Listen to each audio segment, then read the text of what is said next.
বাবারা এইভাবে আমি সংবাদ পেয়েছি। এবার বন্ধুরা আনন্দিত হইয়া খুশি হইয়া গো বাবা আব্দুল মুতাল্লিবের কাছে চলে গেল। বলে চাচা গো আর টেনশন করবেন না, আর চিন্তা করবেন না গো চাচা, আপনার বেটা আব্দুল্লাহর বিবাহ হয়ে গেছে। হঠাৎ করে যদি কোনো আব্বা জানতে পায় আমার বেটা বিবাহ করেছে, কোনো বাবা খুশি হতে পারে না। বলে চাচা আপনার মনটা আরো ভারী হয়ে গেল কেন? বলে ওরে মক্কার সন্তানের রে, আমার ওই বেটাটা বড় আদরের বেটা রে, আমার ওই বেটাটা আমার কলেজার টুকরা নয়নের পাড়া, আমার ওই বেটাটা আমাকে না জানিয়ে এরকম কাজ করেছে। বলে চাচা গো বিষয়টা এরকম না, আপনার বেটার বিবাহ হয়েছে আসমানে, এখনো আপনার বেটা দুনিয়ার কোনো বিয়ে হয় নাই। বলে তাই নাকি? বলে তাই, তাহলে বলো কার সঙ্গে হয়েছে? বলে চাচা গো ও চাচা আপনার বেটার বিবাহ হয়েছে মদিনায়, আর ওই মহিলাটার নাম হলো হযরত আমেনা, আর তার বাড়ি হলো সোনার মদিনা। এ বাবারা অনেক লম্বা জীবনী, তবে বাবা 2 দিনের ব্যাপার আছে রে বাবা।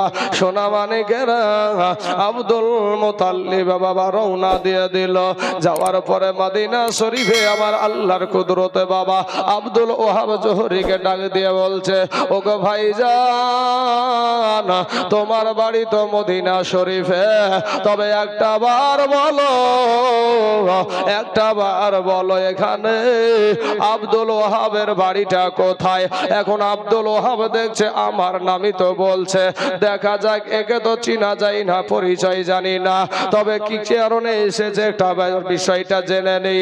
বলে কেন ভাই, কিসের কারণে আপনি তাকে খোঁজাখুঁজি করছেন? বলে ওরে মদিনার মানুষ, ও ভাইজান এই আব্দুল ওহাবের একটা মেয়ে আছে যার নাম হলো আমেনা, আর আমার বেটার সাথে তার মেয়ের বিবাহর প্রস্তাব নিয়ে আমি এসেছি। আব্দুল ওহাব একটা ডাক দিয়ে বলে, ভাই গো আপনার শুধু আশাই হয়েছে ভাই, আমেনার বিবাহ আগে হয়ে গেছে। আব্দুল মুতাল্লিব বলে, তাই নাকি রে ভাই, তবে কোথায় বিয়ে হয়েছে একটা বার বলো, আর তুমি বা কেমন করে জানলে? বলে ওই আমেনার বিয়ে হয়েছে মক্কাতে, আমেনার বিবাহ হয়েছে মক্কাতে। বলে মক্কাতে কার সঙ্গে হয়েছে? বলে যার সঙ্গে হয়েছে তার নাম হলো আব্দুল্লাহ। বাবা মক্কাতে আরো আব্দুল্লাহ থাকতে পারে। আব্দুল মুতাল্লিব বলে আব্দুল্লাহর বাবার নামটা কি? এবার ডাক দিয়া বলে আব্দুল্লাহর বাবার নাম হলো আব্দুল মুতাল্লিব। আব্দুল মুতাল্লিব কাবা শরীফের খাদেম। এবার বলে তুমি কে? বলে আমি হইলাম ওই আমেনার আব্বাজান। আব্দুল মুতাল্লিব বাবা বুকে জড়াইয়া ধরে বলে, ভাই রে আমি হইলাম সেই আব্দুল মুতাল্লিব, কাবা শরীফের আমি খাদেম, কাবা শরীফের আমি মোতাওয়াল্লি, আমার বেটার নাম হলো আব্দুল্লাহ। পরিচয় হয়ে গেল। আমার বাবারা, আমার পর্দার আড়ালের মা খালা গো, শুনে জানা যে রাতের বেলা এমন সামনে একটা দুঃখের বয়ান আসছে রে বাবা, একটু কষ্টের বয়ান আসছে। আজকে আমার নবীর মহব্বতে যদি একটা ফোঁটা চোখের পানি ছেড়ে দিতে পারেন গো, ওই পানিটা কাল কিয়ামতের মাঠে নাজাতের কান্ডারি হয়ে যাবে। জোরে বলেন সুবহানাল্লাহ। নারায়ে তাকবীর, নারায়ে রিসালাত, হযরত আল্লামা মাওলানা তাইজুল ইসলাম সাহেব, নারায়ে তাকবীর, নারা রিসালাত।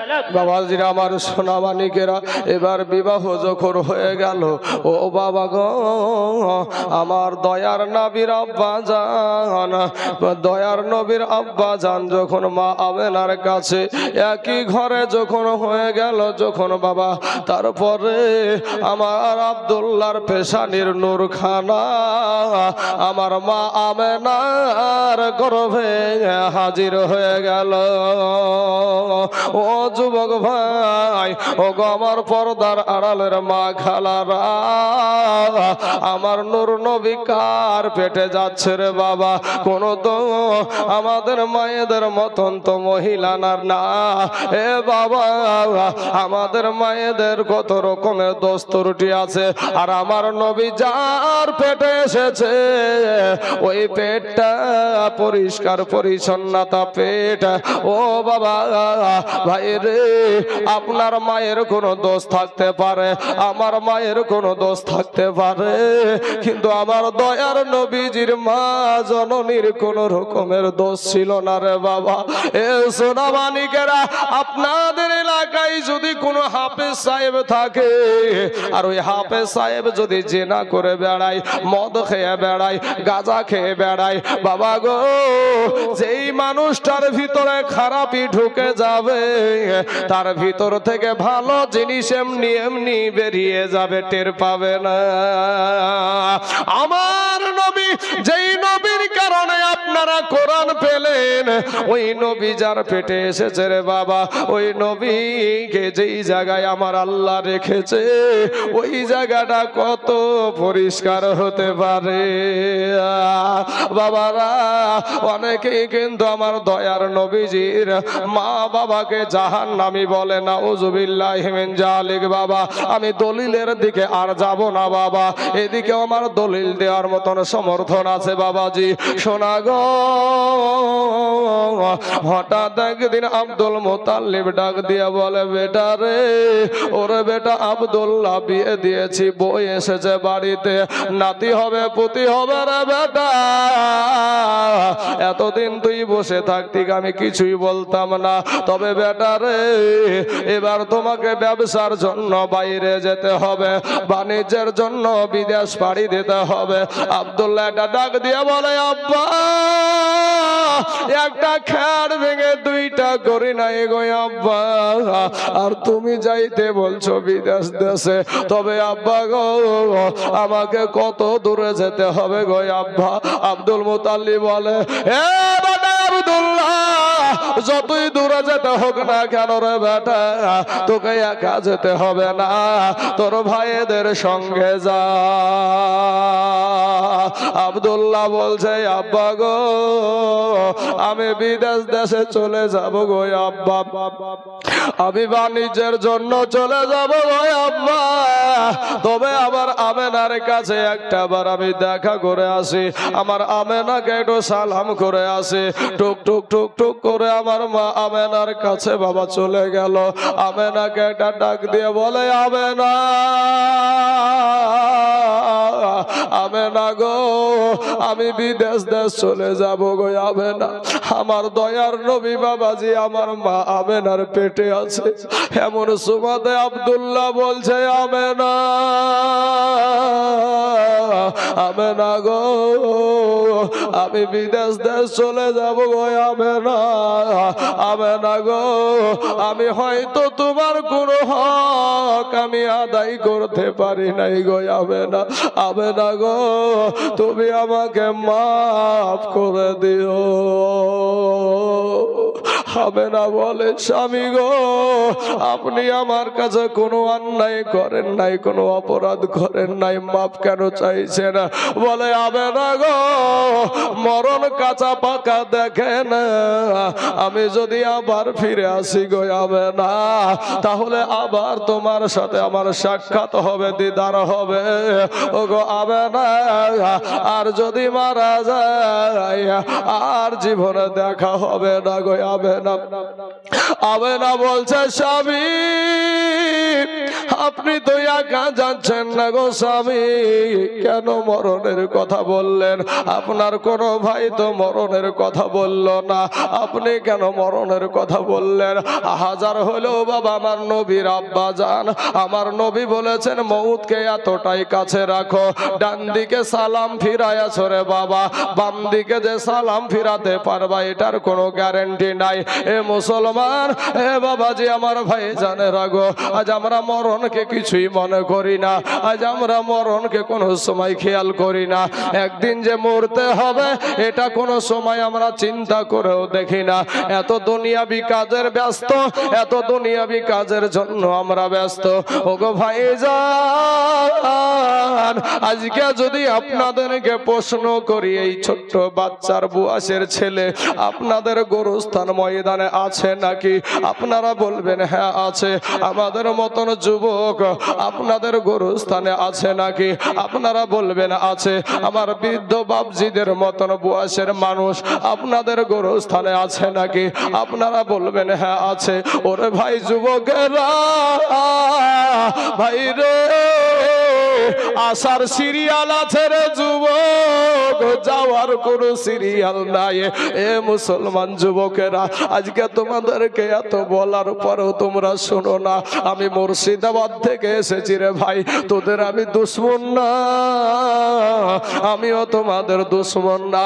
তোদের পা দুখানায় আগায়া দে, তোদের পায়ে হাত দিয়া বলি নবীর আদর্শকে আর নবীর সুন্নাতে ছুরি মারিও না রে বাবা। আজকের দিনে তওবা করে আল্লাহর কাছে ক্ষমা চাও। আল্লাহ গো, এই জমিনে আমার মতো গুনাহগার কেউ নাই গো আল্লাহ। আল্লাহ গো, ও গো আল্লাহ আমাকে মাফ করে দাও।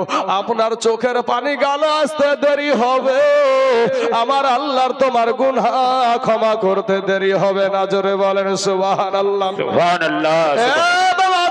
সোনা মানিকের গো, এবার আব্দুল্লাহ বলে আবে না গো, মরণ কাঁচা পাকা দেখে না গো, আবে না, আবে না। তাছাড়া ও যুবকের আর একটা কথা বলে দি, মনে থাকবে কিনা ভাই, আমাদের কলকাতার স্টেশনে একটা শালিমার স্টেশন আছে, শালিমার নামে একটা স্টেশন আছে। ওই স্টেশন থেকে একটা আপনারাও সোশ্যাল মিডিয়াতে দেখলেন, যে সোশ্যাল মিডিয়াতে দেখা কি গেল যে শালিমার স্টেশন থেকে করমণ্ডল নামে একটা এক্সপ্রেস আপনার ট্রেন, এই ট্রেনটা আপনার যাচ্ছিল ইন দি মিন টাইমে আপনার উড়িষ্যার বালেশ্বর নামে একটা জায়গায় গিয়ে তিনটা ট্রেন একসাথে বাবা অ্যাক্সিডেন্ট করে গেল। এ যুবকেরা, ও আমার কালেমার ভাইয়েরা, আমার মা খালারা গো, মুহূর্তের মধ্যে কারো হাত নাই, মুহূর্তের মধ্যে কারো পা নাই, মুহূর্তের মধ্যে কারো দেহ থেকে প্রাণ পাখিটা উড়িয়ে গেল। বাইরে কবি বলছেন, ওরে আমি খাঁচা তুমি পাখি, থাকো আমার ভিতর, হঠাৎ কইরা উইড়া যাইবা না দিয়া খবর। ওরে আমি খাঁচা তুমি পাখি, থাকো আমার ভিতর, হঠাৎ কইরা উইড়া যাইবা না দিয়া খবর। অচিনপুর ঠিকানা তোমার, যাইবা অচিনপুরে, শূন্য খাঁচা পইড়া রহিবে আমার মাটির ঘরে। অচিনপুর ঠিকানা তোমার, যাইবা অচিনপুরে, শূন্য খাঁচা পইড়া রহিবে আমার মাটির ঘরে। আমি মিছে কেন যতন কইরা সাজাইলাম বাসর, আমি মিছে কেন যতন কইরা সাজাইলাম বাসর, এ হঠাৎ কইরা উইড়া যাইবা না দিয়া খবর। বাবা গো, এ যুবকেরা, ওই ট্রেনে যে অ্যাক্সিডেন্টটা হয়েছিল একটা নয় নয়, দুটো নয়, 300 যুবক আপনার মুহূর্তের মধ্যে চলে গেল। মনের বড় তামান্না, মনের বড় বাসনা রে যুবক, আজ তুমি আল্লাহকে সেজদা করতে রাজি না, আমার নবীর আদর্শ মানতে রাজি না, আমার নবীর সুন্নাতের মালা পড়তে তুমি রাজি না। যুবক রে, তারা কেউ যাচ্ছিল মনের বাসনা, একটু জমি কিনবো, বাড়ি করার মাথা লুকানোর, আমার বিবিকে একটু ভালো খাওয়াবো, সন্তানকে ভালো পোশাক দিব। এ বাবা গো, একটা মানুষ যাদের জন্য কেরালায় যাচ্ছিল, যাদের জন্য বোম্বাই যাচ্ছিল, যাদের জন্য দিল্লিতে যাচ্ছিল, ওরে মুসলমান, ওই মানুষগুলাই একজন যুবকগুলার কবরে যায় না। ওই কবরে যদি কেউ আসে, সেটা হলো আমার দয়ার নবী। জোরে বলেন সুবহানাল্লাহ। বুখারী শরীফ, মুসলিম শরীফে আছে, মা কুনতা তাকুলু ফি হাযার রাজুল, আপনার নবী সশরীরে আপনার কবরে বাবা হাজির হবে। আজ সেই নবীর প্রেম আজ আমাদের ভিতরে নাই, সেই নবীর মহব্বত আমাদের ভিতরে নাই। আমি তাই আমার নবীর মহব্বতে বলি, আপনি আমার জান গো নবীজি, আপনি আমার জান, ও নবীজি আপনি আমার জান। হায়রে আপনার জন্য করতে পারি, ও যুবক আমার নবীর জন্য করতে পারি আমি জীবন কুরবান। জোরে বলুন সুবহানাল্লাহ, সুবহানাল্লাহ। এতগুলা মুসলমান আছেন ভাই, একটু মুসলমানের মতন আওয়াজ দিয়ে বলেন না, জোরে বলেন একবার সুবহানাল্লাহ।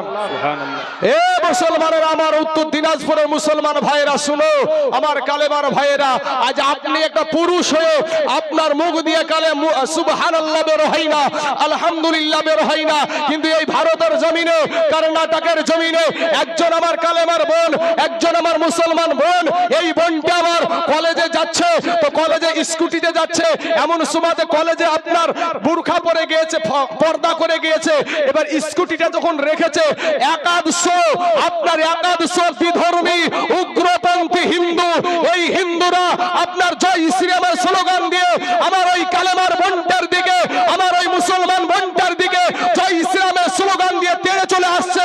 ওই বোনটার পাশে আপনাদের মতন একটা যুবক ছিল না, একটা কালেমার ভাই ছিল না, একটা মুসলমান ছেলে ছিল না, তার আব্বাজান ছিল না, নিজের মায়ের পেটের ভাই ছিল না, একাই বলছে নারায়ে তাকবীর, আল্লাহু আকবার, নারায়ে তাকবীর, আল্লাহু আকবার। এই ধ্বনি দিয়ে শুধু ইন্ডিয়ার জমিন না, বাংলার জমিন, পাকিস্তানের জমিন, ইরাকের জমিন, আমেরিকার জমিন, ইসরায়েলের জমিন, গোটা পৃথিবীকে এই মহিলাটা কাঁপায়া দিয়েছিল। জোরে বলুন নারায়ে তাকবীর, নারায়ে রিসালাত, উলামায়ে আহলে সুন্নাত হযরত আল্লামা মাওলানা তাজুল ইসলাম সাহেব, নারায়ে তাকবীর, নারায়ে রিসালাত। বাবাজি আমার সোনা মানিকেরা, আজ আপনাদের মুখ দিয়ে সুবহানাল্লাহ বের হয় না। সুবহানাল্লাহ বললে আপনার নেকি, আলহামদুলিল্লাহ বললে আপনার নেকি, জায়গা মতো আস্তাগফিরুল্লাহ বললে আপনার নেকি। এ ভাই, আমার কালেমার ভাইরা, কবরে যাবেন না, একটা সেকেন্ডের আযাব সহ্য করতে পারবেন না বাবা। 500 বছরের রাস্তা, জাহান্নামের আগুন দূরে থাকতে আপনার আমার দেহের মাংসগুলা খসে খসে পড়ে যাবে। ও যুবক ভাই, দুনিয়ার আগুন যদি আমাদের শরীরে লাগে, যেই জায়গাটাতে লাগবে ওই জায়গাটাই পুড়বে, কিন্তু জাহান্নামের আগুন যদি আপনার শরীরে স্পর্শ করে রে ভাই, সাথে সাথে আপনার কলেজা পর্যন্ত ভুনা করে ফেলবে। জোরে বলেন সুবহানাল্লাহ। বাবাজি আমার সোনা মানিকেরা, আমার নবীর মহব্বতে তাই আমি বলি, হায়রে আপনার জন্য করতে পারি, আপনার জন্য করতে পারি জীবন কুরবান। জোরে বলে সুবহানাল্লাহ। ও নবীজি আপনি এই মানুষগুলার জান, আপনি আমাদের জান গো নবীজি আপনি আমাদের জান ও নবীজি আপনি আমাদের জান হায়রে আমরা সবাই পাপী ও তাপী তুমি দয়াবান জোরে বলেন সুবহানাল্লাহ হায়রে আমরা সবাই পাপী ও তাপী তুমি দয়াবান হায়রে দয়া করে পার করিয়েন দয়া করে পার করিয়েন হাসরময় দান ও নবীজি আপনি আমাদের জান আপনি আমার জান গো নবীজি আপনি আমার জান ও নবীজি আপনি এই মানুষগুলার জান হায়রে কত কষ্ট করলেন আপনি ওয়াহুদের ময়দান ভাইরে কত কষ্ট করলেন নবী ওহুদের ময়দান হায়রে দন্দান মুবারক করলে শহীদ কাফের বেঈমান ও নবীজি আপনি আমাদের জান আল্লাহুম্মা সাল্লি আলা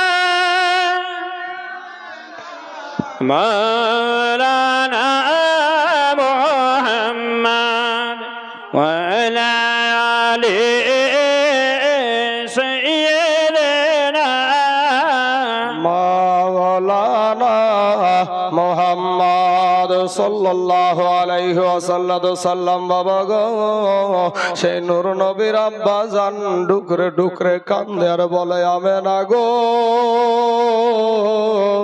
মরণ কাঁচা পাকা দেখে না গো আমেনা আবার যদি দেখা আবার যদি ফিরে আসি দেখা হবে গো আমেনা আমেনা গো আমি তোমার কাছে একটু বিদায় নিতে আসলাম এরপরে বাবা হযরত আব্দুল্লাহ টুক টুক করে আল্লাহর ঘর কাবাতে চলে গেলেন কাবাকে ধরে বলে কাবা রে ওরে কাবা আমি আব্দুল্লাহ তোকে ছেড়ে আমি কোনোদিন কোথাও যাইনি রে কাবা ওরে কাবা আজ আমি আব্দুল্লাহ আমি ব্যবসার জন্য বিদেশ দেশ চলে যাব আমি আজ ব্যবসার জন্য বাণিজ্যের জন্য আমি বিদেশ দেশ চলে যাব রে কাবা আমি জানি না তোকে আর তফ করতে পাবো কিনা ওরে কাবা রে আবার যদি ফিরে আসি রে কাবা আবার দেখা হবে আমার দয়ার নবীর আব্বা জান বাবা শেষ বিদায় নিচ্ছে গো আর আমার নবীজির আব্বা জান ফিরবে না আমার এতিম নবীর আব্বা জান আর ফিরবে না বাবা এবার বাবার কাছে গিয়ে বলে আব্বু গো আমার আমেনার কাছে আমি সালাম করেছি কাবাকে সালাম করেছি গো আব্বু আব্বু গো 10টা উট আব্বু লাইন করে দাঁড়িয়ে আছে আমি কোন উটটাই চাপবো গো আব্বু আব্বু ডাক দিয়ে বলে বেটা রে বড়দের সম্মুখে কোনো সময় যেতে হয় না রে বেটা বাপ যেটা শিক্ষা দেবে সন্তান ওইটাই শিক্ষা করবে বাবা আব্বা গো এবার আপনার আব্দুল্লাহকে পিছনকার উটটাই চাপিয়ে দিলেন এবার পিছনে উটের ওপরে একেবারে মুলকে শাম দেশে বাবা ব্যবসার জন্য চলে গেলেন ব্যবসা করলেন ভালো কথা লাভ হয়েছে বাবা বাড়ি আসবে মনে বড় আনন্দ মনে বড় তামান্না আমার নবী জীবনে মনে নিয়াত করছে আমি বাড়ি যাব আমার আমেনার সাথে দেখা হবে আমার আব্বার সাথে দেখা হবে আবার আমি কাবা তওয়াফ করতে পাবো গো আমার 16 বছরের আমেনা অল্প বয়সের আমেনা ওই আমেনার সাথে আমার আবার সাক্ষাৎ হবে এই আশা নিয়ে বাবা চলে আসছে আস্তে আস্তে বেশি দূরে আসতে পারলো না মদিনার একটা জায়গাতে মরুভূমি জায়গাতে ভাইদেরকে বলছে ভাইয়েরা গো তোমরা একটু দাঁড়িয়ে যাও গো ভাই, একটু দাঁড়িয়ে যাও। ও গো ভাই দাঁড়িয়ে যাও, আমি আব্দুল্লাহ জানো আর আমি উটের উপরে বসে থাকতে পারছি না, আমি আব্দুল্লাহ জানো আর উটের উপরে বসে থাকতে পারছি না। ভাইয়েরা বাবা তাড়াতাড়ি করে কোলে করে নামাইয়া কোথায় যাবে বাবা? কোনো হসপিটালে গেল না, কোনো নার্সিং হোমে গেল না, ওই আদমি নাদার গোত্রের ভিতরে বাবা একটা বিছানা করাইয়া দিল, ওই জায়গাতে আব্দুল্লাহকে বাবা শুয়াইয়া দিল। একদিন গেল, দুই দিন গেল, আব্দুল্লাহর কোনো উন্নতি আর হলো না, আব্দুল্লাহর কোনো উন্নতি হলো না, শরীরের কোনো উন্নতি হলো না বাবা। আস্তে আস্তে চোখগুলা যেন বসে বসে যাচ্ছে, কোমাগুলা যেন বসে বসে যাচ্ছে বাবা গো।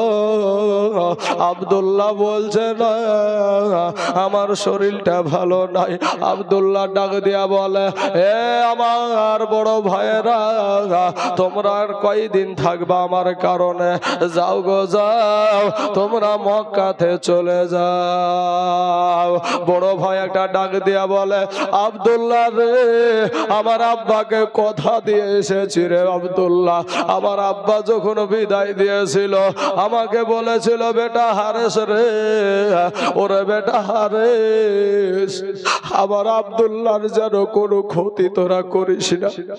ইয়াকুব নবীর 12টা বেটার ভিতরে একটা বেটার নাম ছিল ইউসুফ আলাইহিস সালাম। 10 ভাইয়ে তাকে নিয়ে গিয়ে কুয়াতে ফেলে দিয়েছিল মার, কত তারপরে নির্যাতন করে, কত জ্বালা যন্ত্রণা করে তাকে কুয়ার ভিতরে ফালাইয়া দিয়েছিল। ওরে আব্দুল্লাহ আমার বাবাকে বলেছিল, আমার আব্দুল্লাহর সাথে যেন এরকম ব্যবহার করিস না, আমার আব্দুল্লাহকে যেন তোরা মারিস না। এবার হারেস বলেছিল, আব্বা গো, কত আদর করে বড় ভাই বলে ডাকে, আমরা আব্দুল্লাহকে কেন মারবো? ওরে আব্দুল্লাহ, তোকে যদি এই মদিনায় রেখে যায় আমরা কি নিয়ে যাব? আব্বার কাছে কি জবাব দেব? আব্বাকে কি গিয়ে বলবো?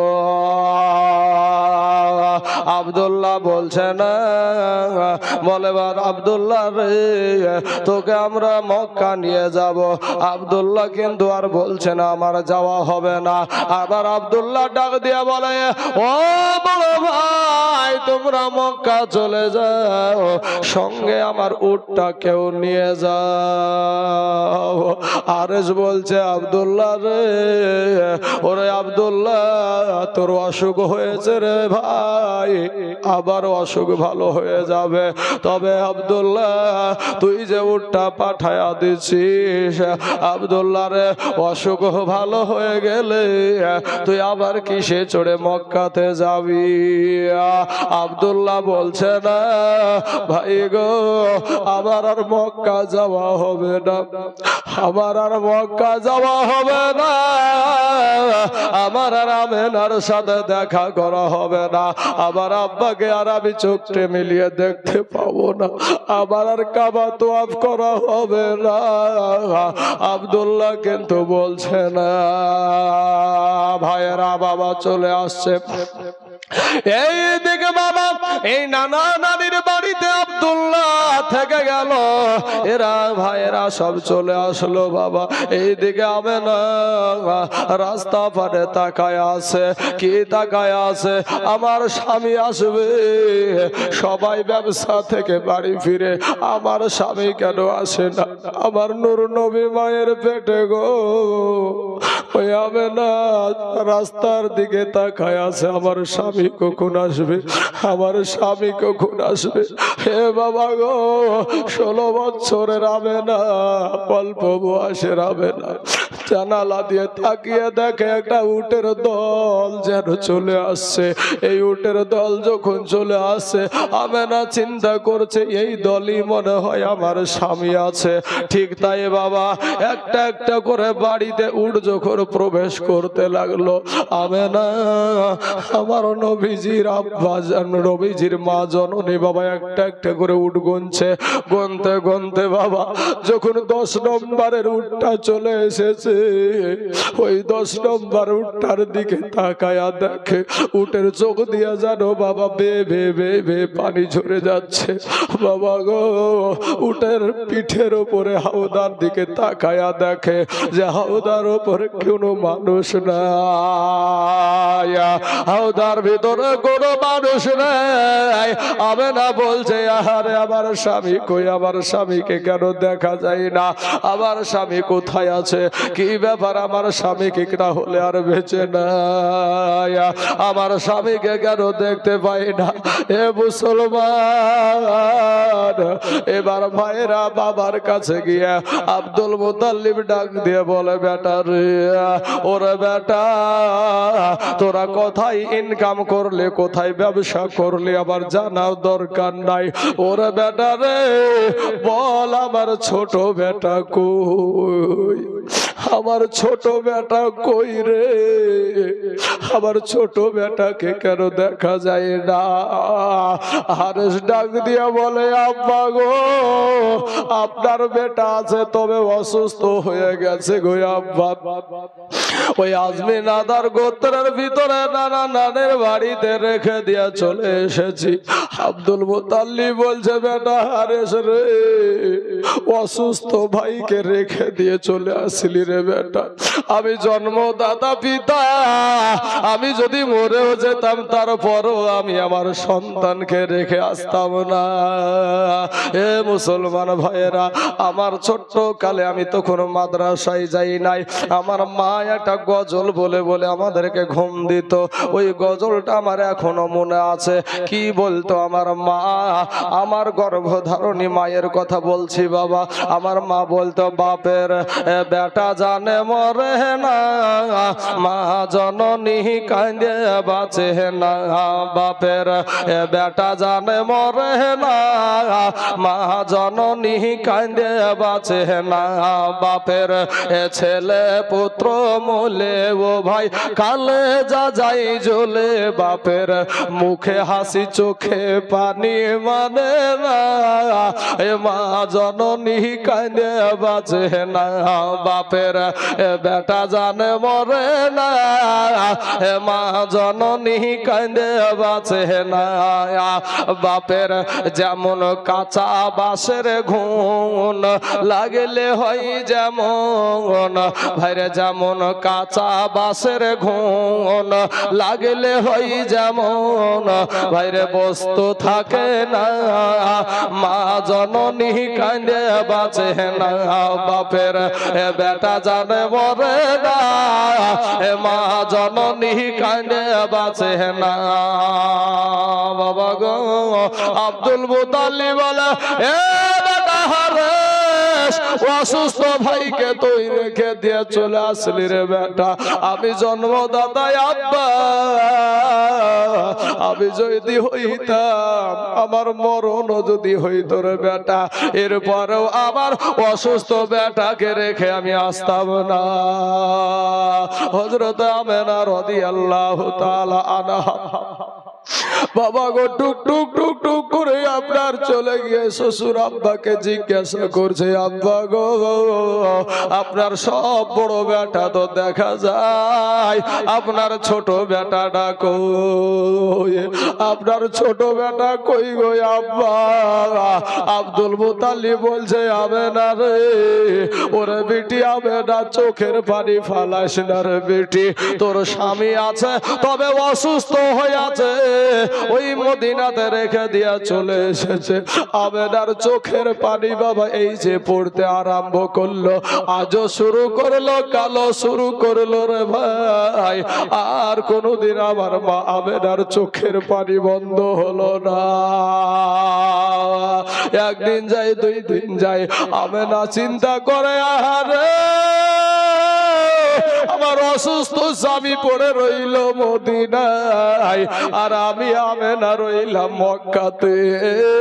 আমার কাছে যদি আমার স্বামী থাকতো আমি একটু সেবা করে নেকি কামাইতাম, আমার একটু নেকি কামাই আনিতাম। ও বাবার, আমার ভাই জানের, আমার সোনা মানিকেরা, ইন দি মিন টাইমে আমেনা আর নিজের মনকে বুঝাতে পারে না বাবা।